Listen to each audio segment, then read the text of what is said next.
welcome once again to the Friday Beer Break, brought to you by the Toronto Festival of Beer, which of course is this weekend. It actually starts on Friday. While you're watching this, it's on right now. It's going on as we speak. As you speak, go right now, go. Run, don't walk. And we're joined, as always, by Mr. Chris Schreier from TorontoBeerBlog.com. And this is a rematch. This was, I think, our second or third beer that we ever drank. I think it was the third. And I didn't like it. Yeah, I wasn't even going to go that far. I was going to get us drinking it, and then we could talk about how much you disliked it. I didn't like it because we'll just show what we've got. This is the Great Lakes Brewery Devil's Pale Ale. Very distinctive, beautiful 666 cans. By Great Lakes Brewery, which of course is one of the oldest independent breweries in Toronto. Yes, that's right. And they actually took a real big hit during the floods, so you owe it to yourself and to them to go get some Great Lakes Brewery beer. Yeah, I believe they had problems with the refrigeration. Yeah, there was a giant mess. They didn't have power for like a day or something, and it was awful. Now, when we started out the beer break years ago. You brought this in, and I was a real big lager guy and a real big Pilsner guy. I was jazzed because I was convinced. I was like, dude, this beer is amazing.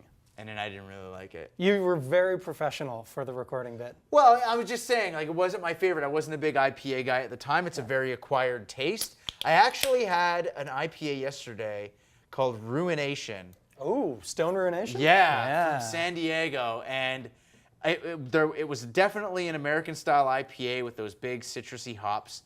But there was a definite bit of an English-style flavor to it.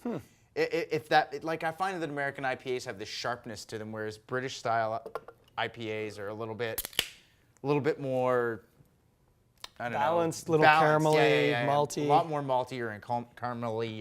Caramelly. Well, now what would this be? This seems like it's British style. It's very dark. I mean, so this is an interesting thing, and I actually, if I had been really professional, I would have asked, but I didn't, what style it is. I believe it's technically what we call an APA, which is an American Pale Ale. It's not an IPA, but it is like 6.5. Well, the whole thing, they just say 6% now, but originally it was like 6.66% alcohol, which was a little kitschy. Satan-y. But I noticed that when it wins awards, which it does do, it wins them in the Amber Ale category, and I suspect that's because it's too dark to enter into the Pale Ale category. It's very, very dark. I think that tops out, and so they would lose marks if they entered this into a Pale Ale category because they'd say, well, it's a bit too dark. Who washed these glasses? Why, you got something in it? No, I'm just saying that. Oh, they're brand new. We're seeing no bubbles or anything, which means it's a very clean glass. They literally, Troy from Great Lakes handed them to me today. So what a great man.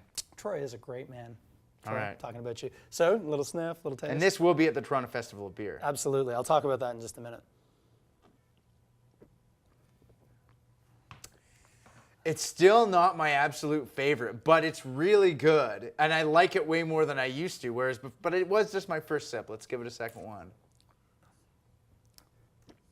They really roast the malts and the whatnots in this one. You get a bit of roastiness to the malt for sure. I think they say there's 6 different kinds of malts in it, although that might be the hops, I'm not sure. But so, nicely sweet, a little bit roasty. I almost get toast. Yeah, that's what I was getting at. And as well, tons of hops. A lot of piney, hop in there. There's a bit of citrus to it. It's very earthy. So what kind of hops are they using in this? Because this doesn't have that real citrusy West Coast flavor. No, it does. It touches more on the evergreens, I call it, or the earthy ones. And I don't know specifically, but I would guess there'd probably be Amarillo in here. I'm guessing they use a lot of Simcoe at Great Lakes, so there could be some Simcoe in there. I'm not sure. Are there any beers that are made exclusively with Canadian-style hops? And is there a Canadian style? So that's a really good question. No and yes. There's one known style that, at least that I know of, and it's called Burtwell hops. And it's a neat story. I don't know exactly who it was, but literally somebody found a vine of hops growing wild. It wouldn't have been wild. It would have originally been cultivated. But this variety of hops, and they cut them and did some checking, and they were like, well, it's not this, and it's not this.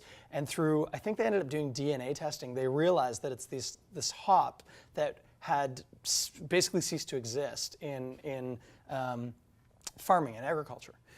But somewhere that there had been a hop farm, there was still a couple of vines growing, and they've taken it, and now it's being farmed, and it's a true Canadian hop. So I'm trying to remember who it was. Somebody did a beer that was all Ontario. It was Ontario grains and Birtwell Ontario hops, and it was really cool. But Ontario at one point was a hop growing mecca of the eastern part of the country.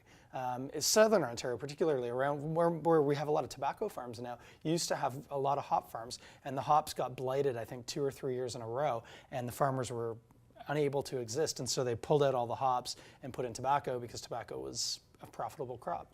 But we used to be one of the main centers of North American hop growing. So is there any beer left that does this, though? That uses like Just on Canadian hops? Well, like I said, there was, I can't remember who did it.